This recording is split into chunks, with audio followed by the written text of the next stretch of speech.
بسم اللہ الرحمن الرحیم۔ السلام علیکم۔ تلاش حق، رائٹر سید عباس حمدانی۔ شہنشاہ زمانہ اجل اللہ فرج الشریف کی تلاش میں سرگرداں ایک نوجوان کی کتھا۔ بگڑا رئیس، قسط نمبر 1۔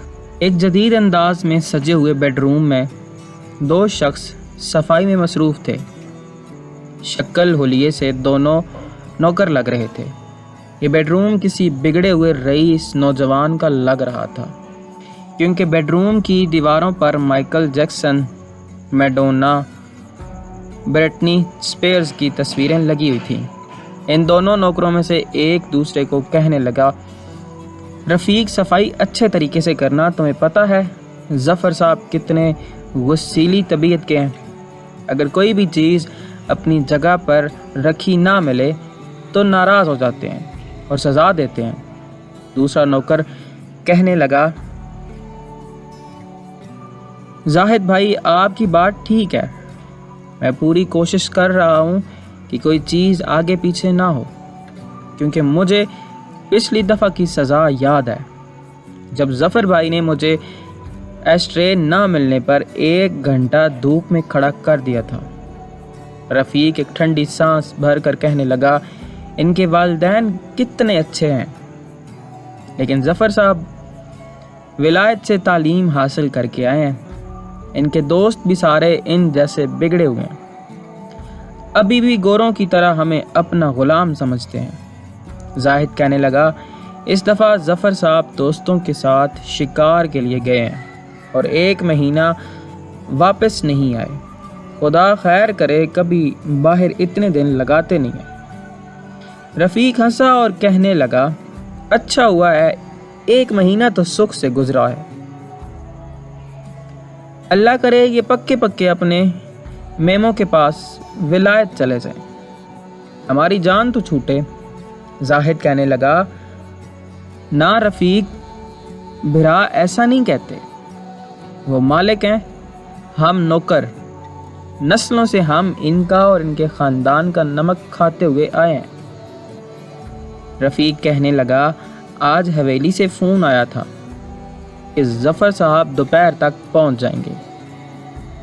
اسی وقت باہر گاڑی کے ہارن کی آواز گونجتی ہے۔ رفیق گھبرا کر کہتا ہے، لگتا ہے ظفر صاحب پہنچ گئے ہیں۔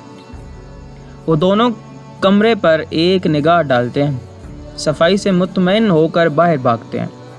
دروازے پر کھڑا چوکیدار دروازہ کھول چکا تھا۔ گاڑی اندر داخل ہوئی اور پورچ میں کھڑی ہو گئی۔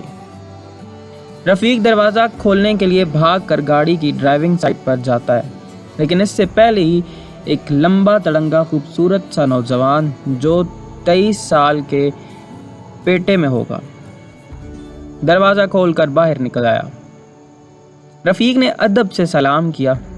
اس نوجوان نے ایک نگاہ رفیق اور زاہد پر ڈالی، پھر خلاف توقع کہا، وعلیکم السلام۔ اور جب اس نے کہا، بھائی رفیق اور زاہد، کیا حال ہیں آپ کے؟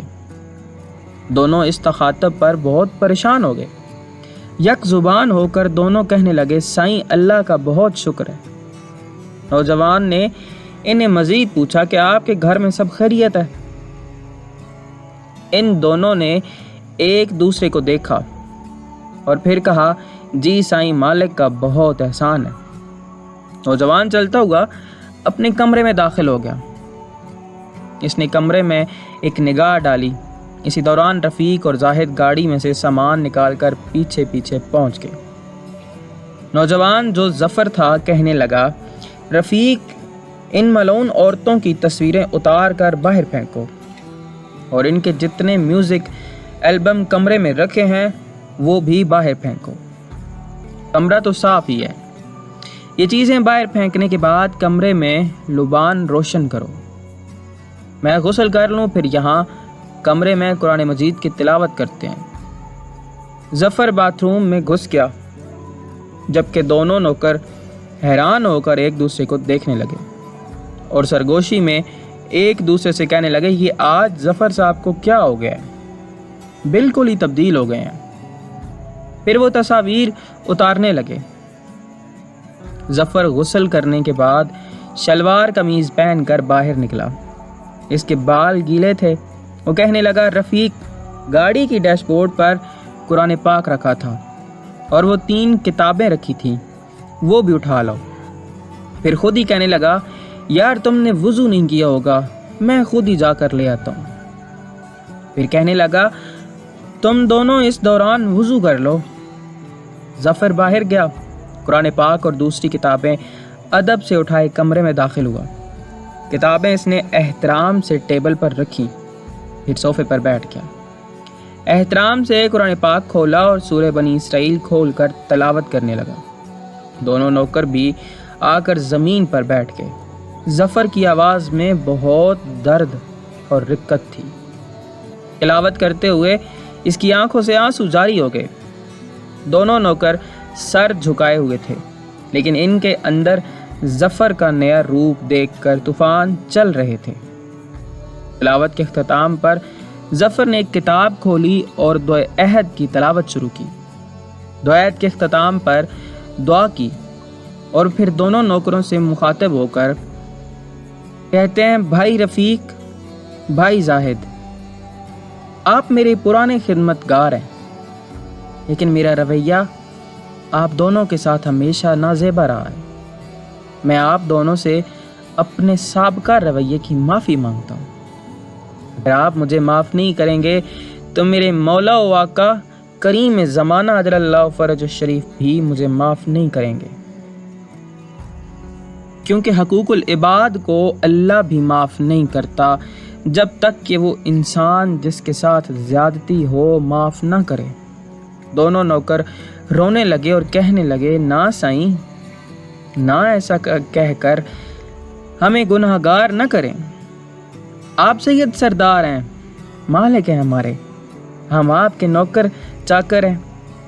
آپ ہمیشہ ہمیں ہماری کوتاہیوں پر ہی ٹوکتے رہے ہیں۔ ظفر کہنے لگا، اب میری بات غور سے سنو، میرے سارے دوستوں کو پیغام بھیجو کہ وہ یہاں ڈیرے پر آئیں۔ میں ان سے بھی اور تم دونوں سے بھی ایک ساتھ بات کروں گا اور تم سب تک ایک پیغام پہنچاؤں گا جو مجھ تک پہنچا ہے۔ میں اس پیغام کو آپ تک پہنچانے تک امین ہوں۔ دونوں نوکر باہر چلے گئے، جبکہ ظفر بیڈ پر جا کر لیٹ گیا۔ وہ سوچنے لگا کہ اس کی زندگی میں یہ یو ٹرن کیسے آ گیا۔ یا رب محمد وآل محمد صلی علی محمد وآل محمد وعجل فرج آل محمد۔